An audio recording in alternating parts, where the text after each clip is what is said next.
people pleasing only really becomes a problem when it's destructive to you, when you become a doormat or are a doormat, when you are getting taken advantage of because you're doing things you don't want to do, but it's like, well, I just want to be, I want to make him happy or I want to make her happy. Okay, that's where that gets messy. People pleasers tend to be devoid of boundaries.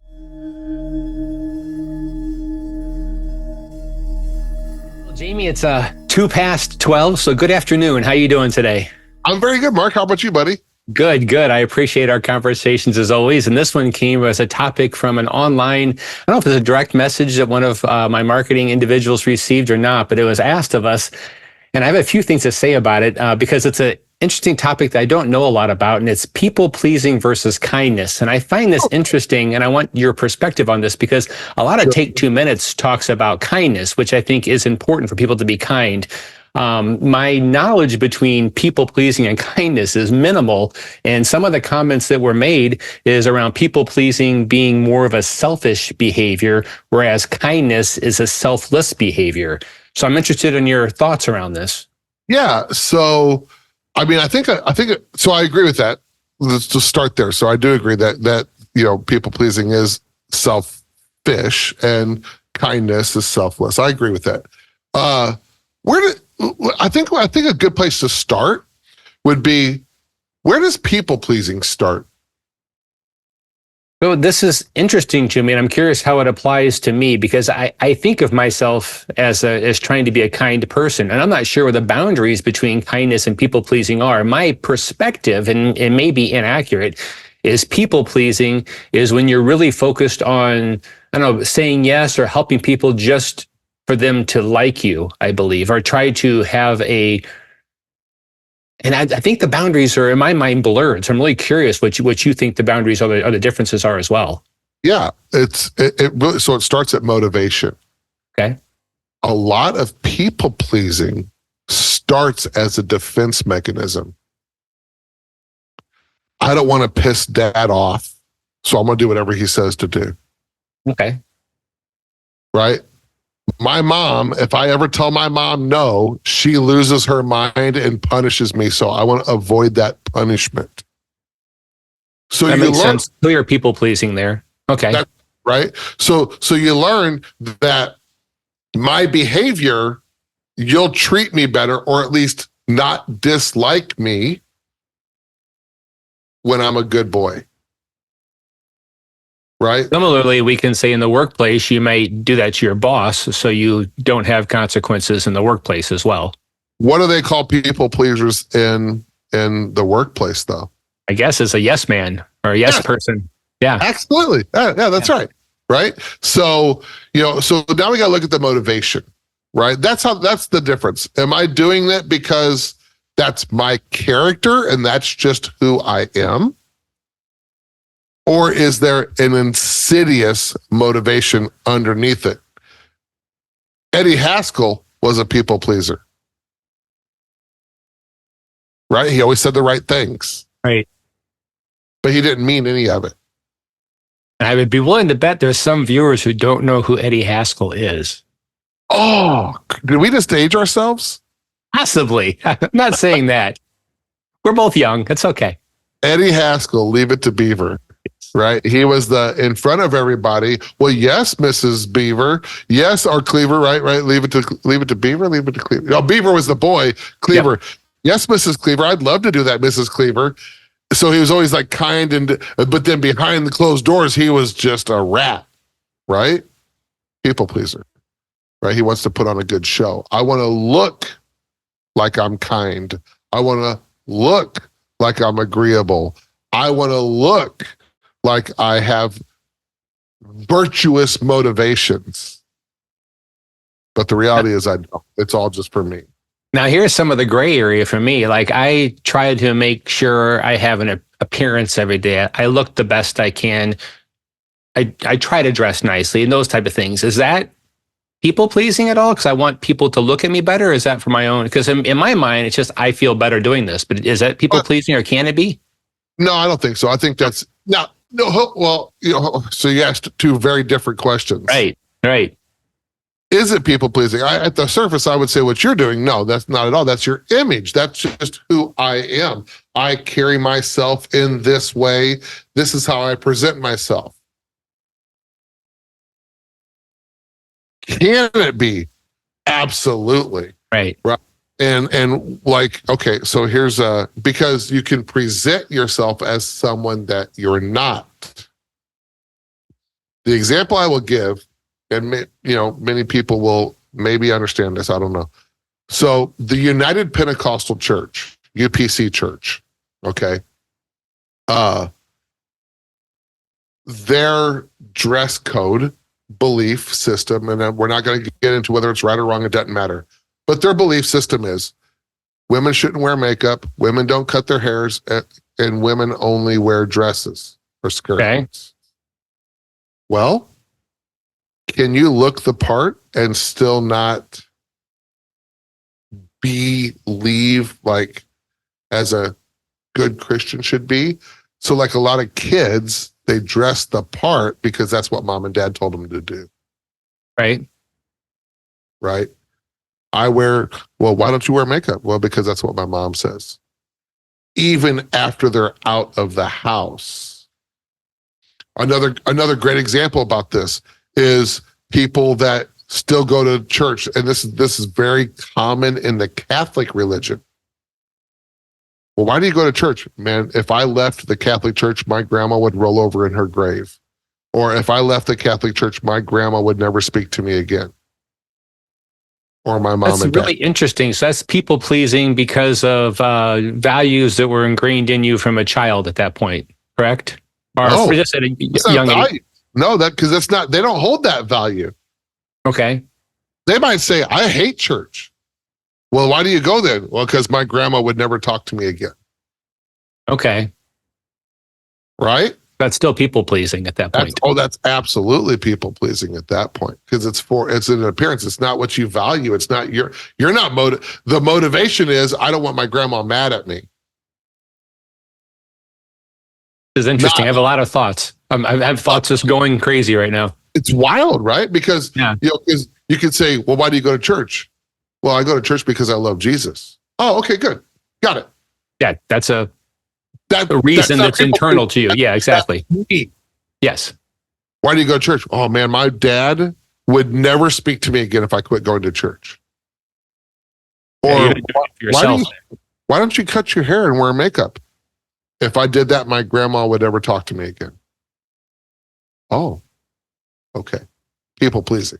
I'm not sure how to properly word this, but I think if you start, you can reach a, I don't know what I'm trying to say, or someone can stop people pleasing at a point where they, I don't know what the right word is, but start maturing and wanting to be themselves and do what they want to do, right? So there could be a certain point for people in their lives where they reach that point where they're going to do things for their own good. And would that could then be kindness because they want to do it for them and not for someone else. I guess what I'm trying to say is, do you think there's a certain amount of maturity that changes someone's position to move away from people pleasing? Or is it just individuals do that because that's what they have been taught to do?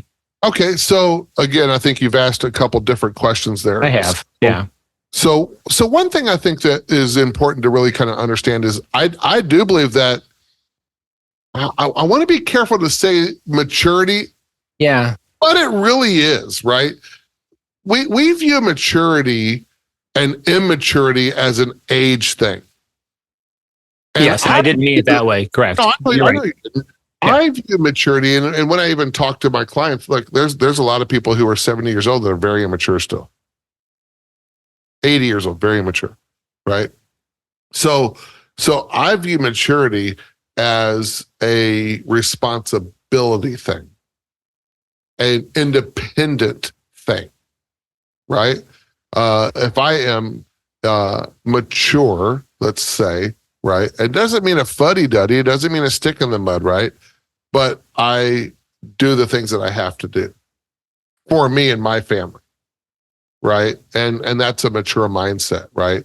It's I think maturity kind of comes along with some discipline. It's like, look, why do you do the things? Well, because that's just what I'm supposed to do. That's what I need to do. Right? Because that's what benefits me. Now, let's get into something else here real quick, because I think this is going to be an important aspect of it. And I know we have a lot of young people who are single, but I think people pleasing in a marriage can be both positive and negative. Right? Because you could become a doormat with too much people pleasing.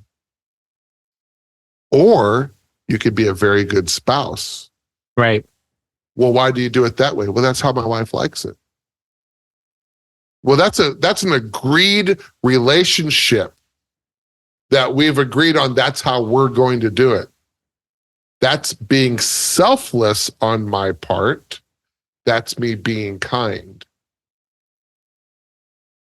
There's a lot there. Did it just get muddy? There's a lot there. There is a lot there, right? So I think where the difference between people pleasing and kindness is autonomy, right? I'm a free thinker. I'm doing this of my own will with no other motivation behind it. Okay. Because remember, when it comes what I said earlier is that's your character. I'm kind because that's who I am, right? Like one thing that I said in my book, Master of Circumstance. There's power doesn't come from doing that which you can do. Power comes from not doing that which you can do.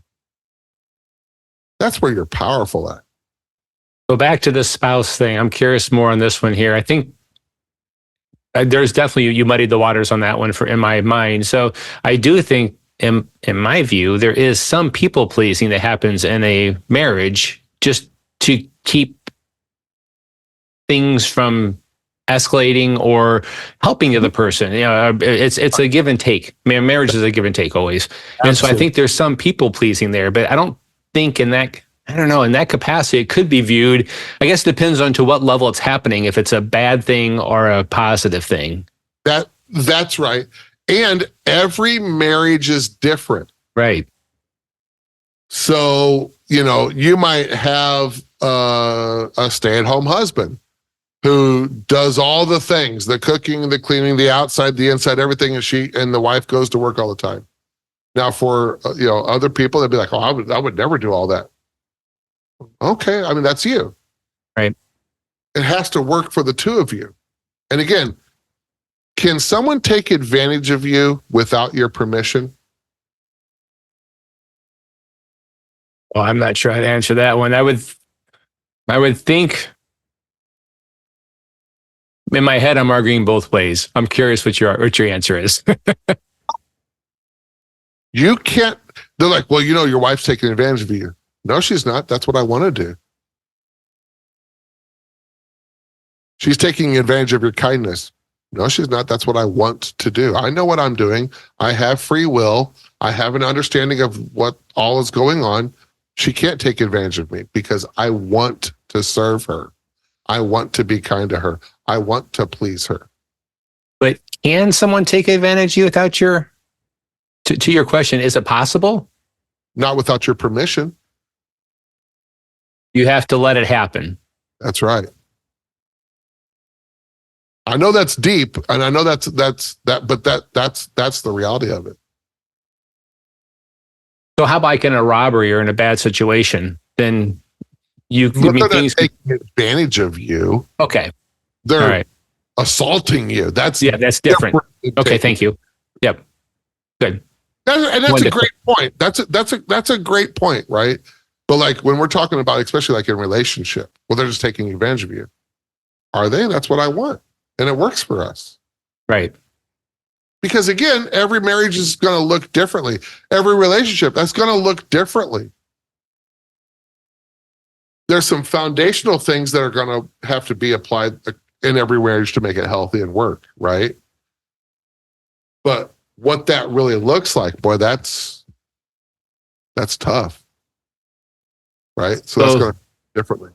Another question going back, this is one I had early on in our discussion already, is people pleasing versus kindness. So when I go places, when I go out in public and visit places I visit, I like to be friendly to others who are working where I'm going or just there, because I have noticed that it helps put them in a better mood for the rest of their day if you're friendly to people. So if, a service worker, whatever it may be, I'm friendly to those people because it helps, I think, in my mind, them either enjoy their job or enjoy what they're doing. And I also like, just having that outward type kindness towards people.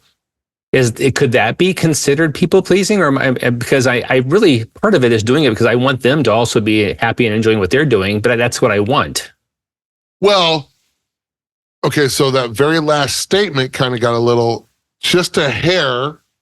Again, we're splitting hairs, and I want you to understand. Yeah, that. I know. Just trying to. So let me, because it's not, and this is the thing to really understand. This is not black and white. Right.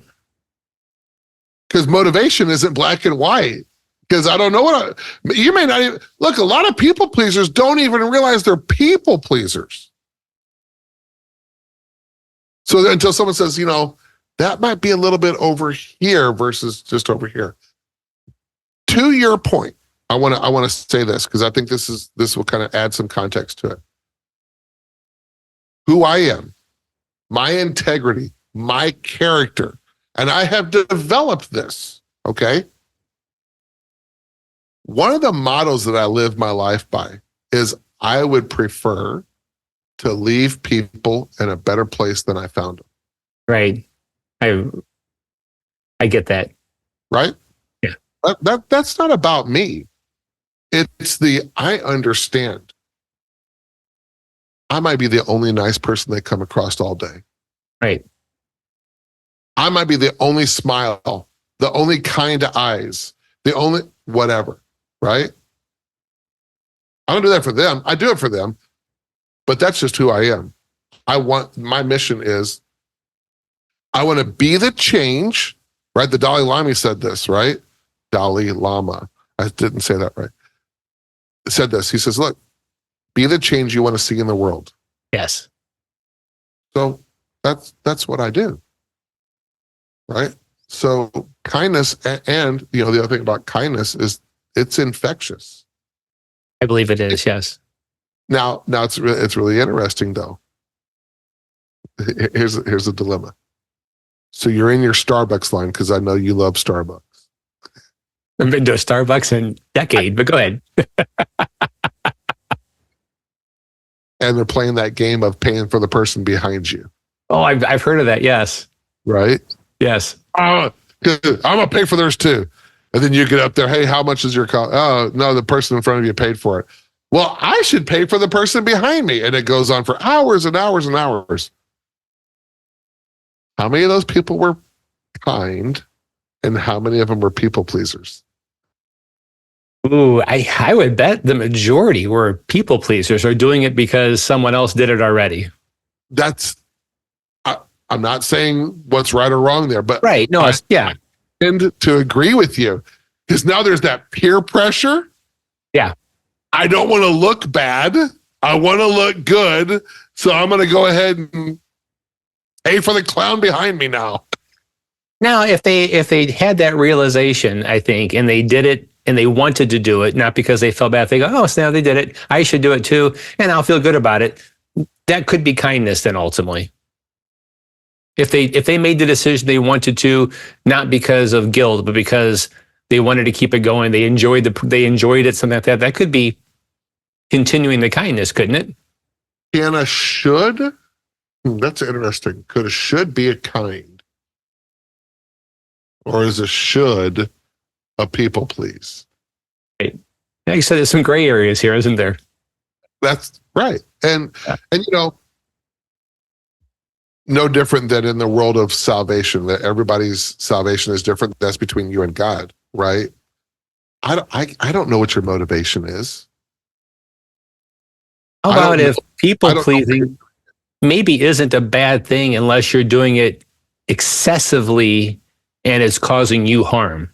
Yeah, look, 100%. Because if you notice, I've never said either one is good or bad. Right. People pleasing only really becomes a problem when it's destructive to you. Yes. When you become a doormat or are a doormat. Right. When you are getting taken advantage of because you're doing things you don't want to do, but it's like, well, I just want to be, I want to make him happy or I want to make her happy. Okay, that's where that gets messy. Right. So people pleasers tend to be devoid of boundaries. Okay. And that is ironically one of the notes I had is setting boundaries around people pleasing. Yeah, but so real quickly before we talk about setting boundaries for people pleasing, going back to the Starbucks line analogy, if someone does it, whether for kindness or people pleasing, if they did it out of their own will, they decided they were going to do it and it wasn't going to harm them, they're not like grossly in debt and mad about doing it, then it doesn't matter. They're still doing an act of good at that point in time, whether it's people pleasing or kindness. Yeah, and Now, the same person who's like, I don't want to do this. This is ridiculous. Just go ahead and pay for the person. That might be the negative side of it. They shouldn't do it, possibly. Yeah, that's right. That's right. Yeah. So I think that's correct, right? So boundaries, right? Yeah. When you start looking at people pleasing, and then you decide, I really don't like making his coffee for him in the morning. I just don't like it. Because he always complains about it, or, I don't do it right. So then but he also expects me to do it every day. Right. Right. So then here's how you know it's people pleasing, how they respond as well. When you say, hey, you know what? I'd really just prefer that you make your own coffee in the morning. That way we just avoid any kind of argument. If they throw a fit, it was people pleasing because you were doing it to avoid that fit. Right. And if they're cool with it, then it was just you being kind. And it's okay to not I don't want to do that anymore. That's okay too. How's that? That's good. That's good. And I think kindness, as you said, is infectious. That's why when I go places, I think similar to what you said, I do enjoy being kind to others. And I've been told, and I'm not saying this for my benefit, I'm saying it for the viewers who go out places, but I know when I'm kind in places, I've been told many times that when I leave a spot that the staff is literally happy for like a half hour afterwards because I just kind of infected them with kindness and they feel good about themselves for a while. And that in turn makes me feel good. And again, this isn't about me. This is more about how kindness can help you and others get into a better spot in their day, even if for a short amount of time. So we can get to a little woo-woo and say it raises the vibrations. Yes. Right? Like that's what it does, right? Yes.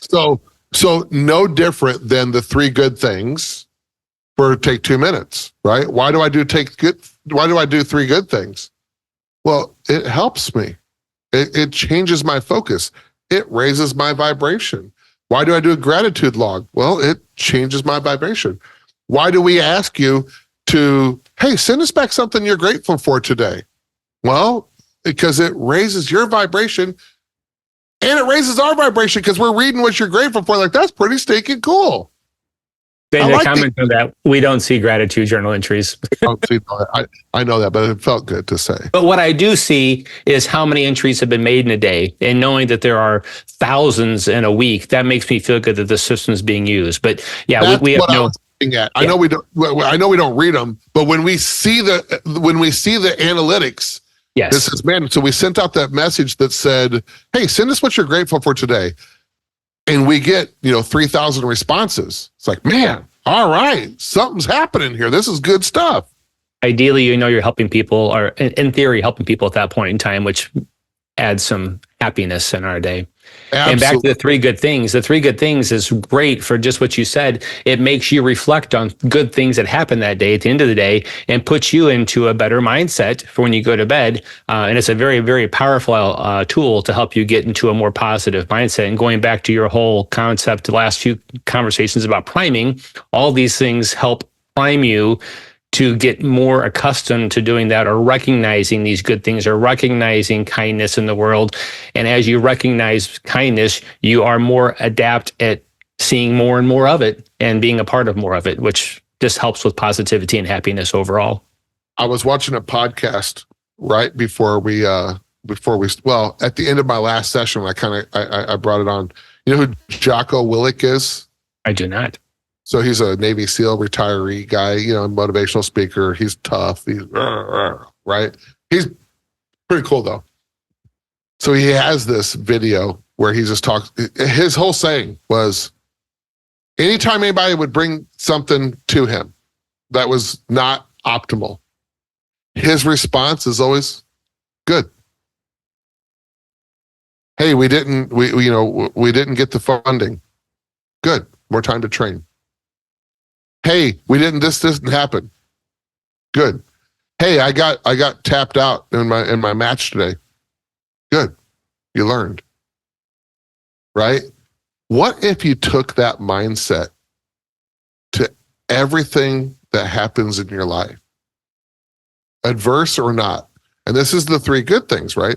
Because a lot of people, they see, look, not everything is, so in every situation, it's neither 100% positive or 100% negative.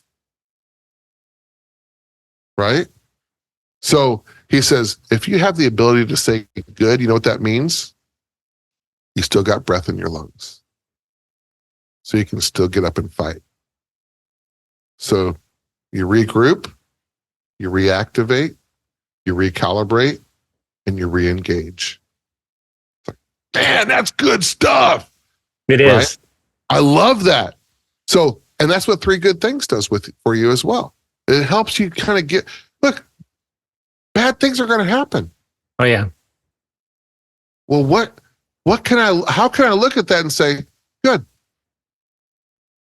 Good. Learning from it, right? It's all about, again, recognizing it's a bad thing, learning how you can improve yourself or improve the future situations or do better in the future or whatever it may be, but learning from it is the key. That's right. It's everything that happens. It's either a life sentence or a life lesson. You get to choose. Yes. Awesome. Cool. I appreciate your time today. I think we have to get to lunch for you before your next client, and you're showing your shirt here. What's up with your shirt? Spring? Okay. Sunday Swagger. It's a golf shirt, man. The golf shirt company. They're so good, man. Oh my gosh. Sunday Swagger is where it's at. SundaySwagger.com. Very good. All right, buddy. Thanks, I appreciate your time today. That's right. All right. Thanks, Jamie. Thanks for listening. I hope you found that discussion helpful and interesting. If there are any topics you would like to hear discussed, head over to take2minutes.org and use the Contact Us form to submit your suggestions. Also, if you appreciate our content, sign up for an account at take2minutes.org. Subscriptions help us to continue generating new content. Thanks again.